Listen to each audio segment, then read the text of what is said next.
وضو کرتے وقت خیال آیا کہ آپ کس طرح وضو کر رہے ہیں؟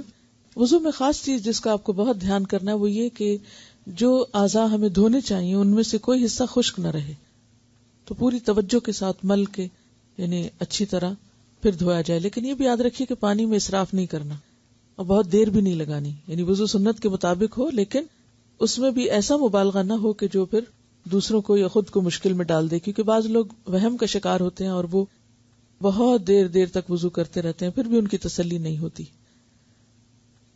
گھر سے باہر نکلنے کی سنت ہے.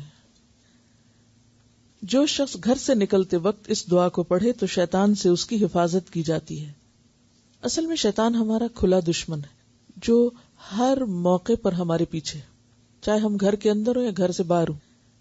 اب آپ دیکھیے کہ آپ گھر سے باہر نکل رہے ہیں تو وہ ساتھ نکل رہا ہے تاکہ آپ کو باہر بہکائے. آپ گھر کے اندر جا رہے ہیں تو اندر جائے گا، اللہ یہ کہ آپ کچھ دعائیں پڑھیں اور پڑھ کے اندر داخل ہوں اور وہ وہاں بہکائے گا.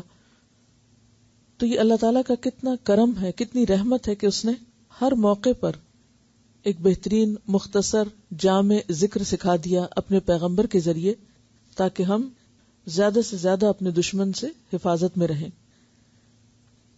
تو ابو داؤد اور ترمذی کی روایت ہے کہ جو شخص گھر سے نکلتے وقت اس دعا کو پڑھے تو شیطان سے اس کی حفاظت کی جاتی ہے. دعا کیا ہے؟ بسم اللہ توکلت علی اللہ لا حول ولا قوت الا باللہ. اللہ کا نام لے کر میں نکلتا ہوں اور اللہ تعالیٰ ہی کی ذات پر اعتماد کرتا ہوں، بھروسہ کرتا ہوں، توکل کرتا ہوں.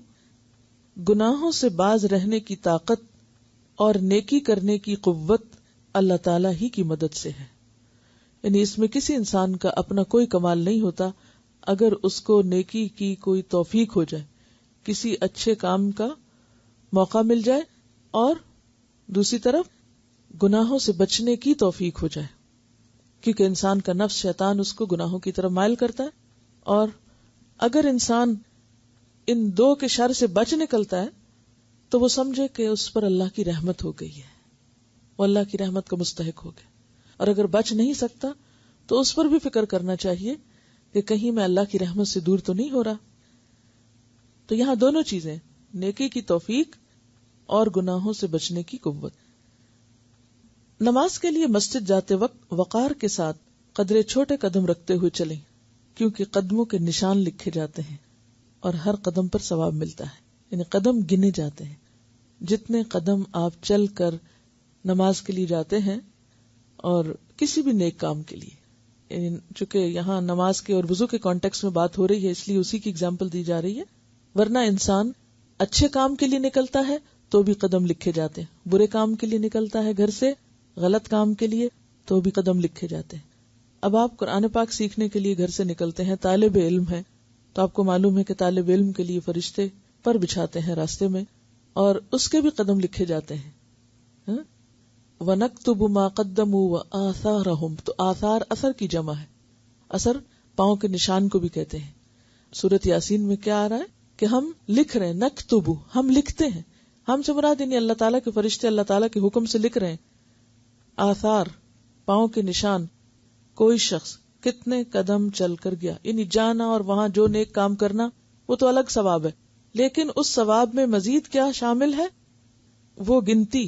جیسے آپ سے کہا گیا نا کہ لفظوں کو گنے علم والے، تو اسی طرح فرشتے آپ کے پاؤں گنتے ہیں.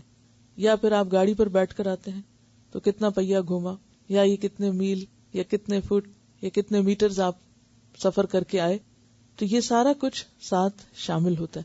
بعض اوقات ایسا ہوتا ہے نا کہ انسان فاصلوں سے بہت گھبراتا ہے اور فاصلوں کی کثرت کی وجہ سے انسان بعض اوقات ہمت ہار بیٹھتا ہے یا چھوڑ بیٹھتا ہے اور انسان ان پہ رش کرتا ہے جو قریب قریب رہتے ہیں. یہ کتنا لکی ہے، اس کو تو بالکل ہی کوئی ٹائم نہیں لگتا اور فوراً پہنچ جاتا ہے. اسی لیے بنو سلمہ نے یہ ارادہ کیا کہ وہ مسجد کے قریب شفٹ ہو جائیں، تو آپ نے فرمایا دیارکم دیارکم تکتب آثارکم، جہاں رہتے ہو وہیں رہتے رہو کیونکہ تمہارے قدم لکھے جاتے ہیں. تو دور رہنے میں بھی حرج نہیں ہے. تو یہ ہے کہ جب انسان خیر اور بھلائی کی کوئی بات پڑھتا رہے، سنتا رہے، تو انسان کا پھر حوصلہ بھی بڑھتا رہتا ہے. تو یہ آج تو ہمیں شاید ان قدموں کی کوئی قیمت نظر نہیں آتی، یا ہم اس کو ایک معمولی سی چیز یا قابل توجہ چیز بھی نہیں سمجھتے. لیکن قیامت کے دن جب یہ گنتی لکھی ہوئی آپ کے اعمال نامے میں آپ کے سامنے شیٹ رکھی جائے گی کہ خیر اور بھلائی کے کاموں میں اتنے قدم اٹھے تھے، اتنی بھاگ دوڑ کی تھی، اور دنیا کے لیے اور اپنی ذات کے لیے اور پھر خدا نخواستہ شر کے لیے اتنے قدم اٹھے، تو پھر ہم کمپیریزن کر کے دیکھ سکتے ہیں. تو وہ کمپیریزن ہم دنیا میں بھی کر سکتے ہیں. دیکھیں ہم اپنی ذاتی ضروریات، اپنی مرضی منمانی کے کاموں میں کتنا بھی دور چلے جاتے ہیں، لیکن خالصتاً اللہ کے دین کے لیے، اس کی عبادت کے لیے نکلنا جو ہے، یہ اللہ تعالیٰ کو اتنا پسند ہے کہ ایک ایک قدم بھی گنا جا رہا ہے. اور پھر اسی طرح اپنے بچوں کو آپ یہ کہہ کے شوق دلا سکتے ہیں، جب وہ مسجد نہ جانا چاہیں یا مسجد کو دور سمجھیں، تو آپ ان کو یہ بھی بتا سکتے ہیں کہ دیکھو جتنی دفعہ جاؤ گے وہاں تک جاؤ گے، اور تو بہت سے فائدے ہیں، لیکن 7 قدم بھی لکھے جاتے ہیں.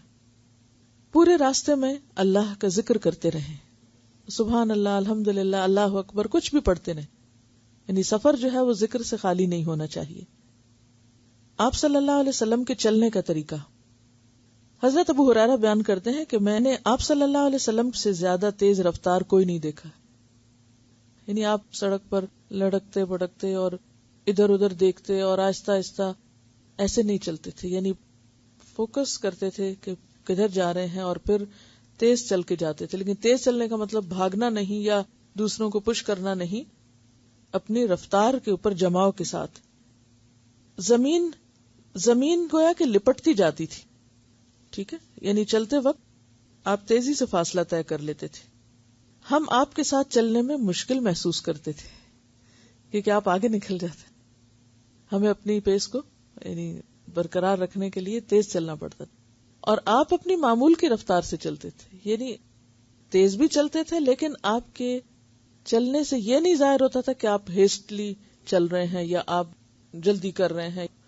یعنی اس میں بھی ایک وقار تھا.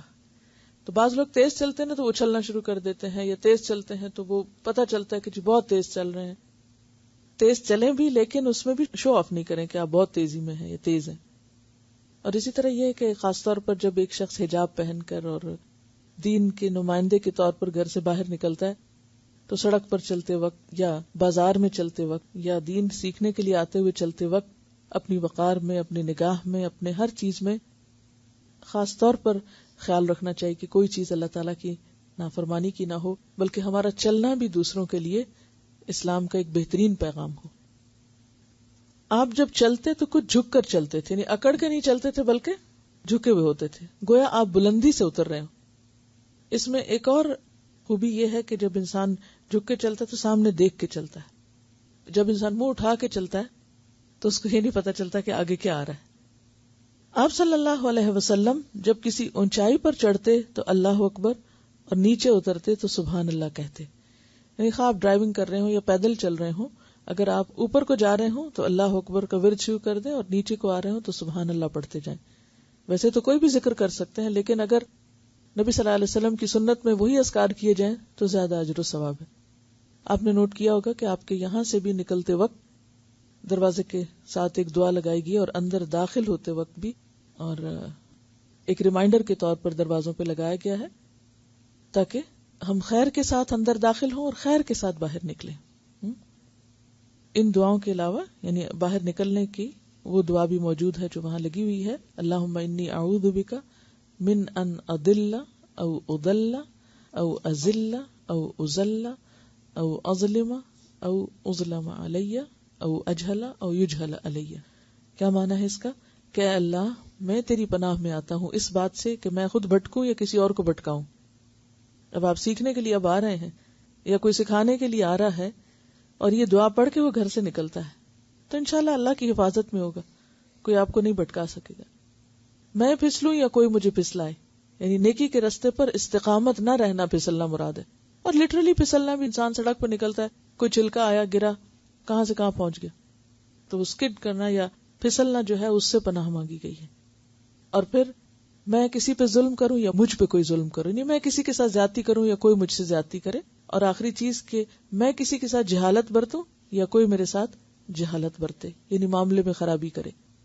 تو یہ ایک بہترین دعا ہے جو آپ گھر سے باہر نکلتے وقت اگر پڑھیں یا یہاں سے نکلتے وقت گھر جاتے وقت بھی پڑھیں، یعنی نکلنے سے پہلے، تو انشاءاللہ شیطان سے بچ کر اللہ کی پناہ میں آئیں گے اور انشاءاللہ یہ چیزیں آپ کو نصیب ہوں گی.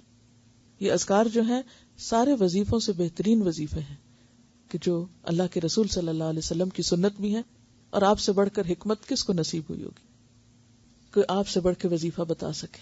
لیکن افسوس یہ کہ ہم جو سنت میں آئی ہوئی دعائیں ہیں ان کی قدر نہیں کرتے اور خود ساختہ چیزوں کو زیادہ پریفر کرتے ہیں. چلیے